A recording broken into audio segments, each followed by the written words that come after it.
За намайг Отхон Туяа гэдэг. За хуульч мэргэжилтэй. За 1995-аас 99 онд бол Монгол Улсын их сургуулийн хууль зүйн дээд сургуулийг бол хуульч бакалавр зэрэгтэй бол төгссөн.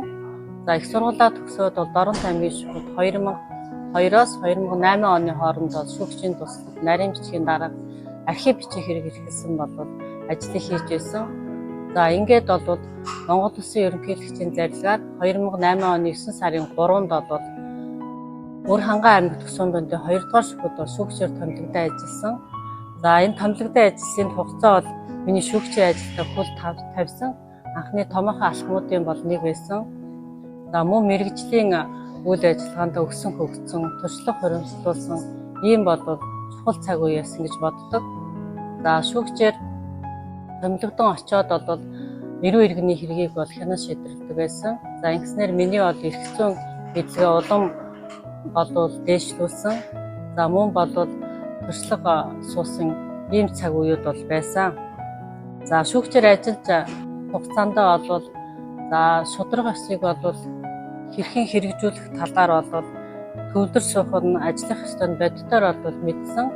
За мөн бол ажлын ачааллын үед бол хариуцлагатай, ёс зүйтэй ажиллах бол дадал суусан гэж боддог.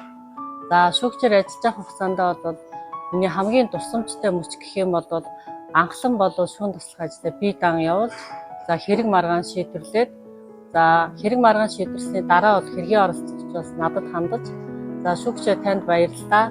За шударга бас байдгийн мэн гэж бол хэлсэн тэр мөч байсан. За энэ үе нь бол надад шүүгчийн нэр хүндэд ямар чухал гэдэг бол бодитоор мэдрүүлсэн ийм дурсамжтай мөч байдаг. За манай шүүхийн хамт олон бол тууштай, ёс зүйтэй, мэргэжлийн хүмүүсээс бүрдсэн юм хамт олон байсан.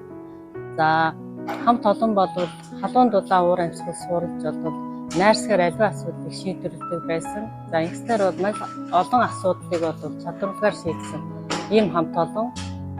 За ингээд бол түүх 50 жилээ байгаа тэмдэглэж байгаа шүүхийн нийт хамт олон үе үеийн хамтран ажиллаж байсан шүүгчид, захиргааны ажилчид бол чин сэтгэлийн баяр хүргэе. За өнөөдөр намайг ингээд зорин ирээд богино ч гэсэн хугацаанд бол намайг дурсамж цаг хугацаагаар аялуулсан шүүхийн хамгийн газрын дарга болон шүүхийн нийт хамт олондоо бол маш их баярлалаа. За цаашид бол шүүгийнх нь нэр төр өргөлж өөдөө байхыг бол хүсэн ерөөе. Баярлалаа та бүхэндээ.